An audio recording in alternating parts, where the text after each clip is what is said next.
துளாராசி விசாக நட்சத்திரம் 22 வயசு ஆகுது. பெர்மனன்ட் ஜாப் எப்ப கிடைக்கும்? அதான் கேள்வி. இப்ப பெர்மனன்ட் அப்படின்னு வரும்போது இப்ப ராசிக்கு உங்களுக்கு 10ல புதன். அது போக சூரியனும் ராசிக்கு 10ல வரப்போறாரு. அப்ப அடுத்த 40 நாளுக்கு வேலை கிடைப்பதற்குரிய வாய்ப்புகள் இருக்குது துளாராசிக்காரங்களுக்கு. நீங்க இந்த 40 நாள் உங்களுக்கு பிடிச்ச மாதிரி ஃபர்ஸ்ட் வேலையை தேடுங்க. அந்த வேலை உங்களுக்கு ஓகேவா இருக்குது, உங்களுக்கு பிடிச்சிருக்குது, நல்ல சம்பளம் கொடுக்குறாங்க, நல்ல அந்த இடத்துல ஆளுங்களா நல்லா இருக்கிறாங்க அப்படின்னு தெரிஞ்சிருச்சுன்னா அந்த இடத்த பெர்மனன்ட் ஆக்குறது அது உங்களோட விருப்பம். வேலை கிடைக்குமா கிடைக்காதா அந்த கான்செப்ட் தான். அப்ப துளாராசி விசாக நட்சத்திரத்துக்கு அடுத்த 40 நாளுக்கு வேலை கிடைப்பதற்குரிய வாய்ப்புகள் இருக்குது.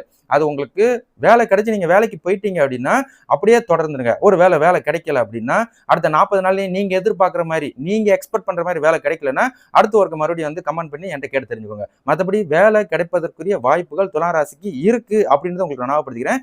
அதே மாதிரி அந்த வேலையை பெர்மனன்ட் ஆக்கிறது அது உங்களோட கையில தான் இருக்கு. சரிங்களா? அதுக்கு முன்னாடி உங்களோட ஜனன ஜாதத்தை டபுள் செக் பண்ணிக்கோங்க. உங்க ஜனன ஜாதத்துல இப்போதைக்கு டைமிங் நல்ல விதமா ஓடுது அப்படின்னா நீங்க அந்த இதுல பெர்மனன்டாவே இருக்கலாம். சரிங்களா? சிம்பிள்.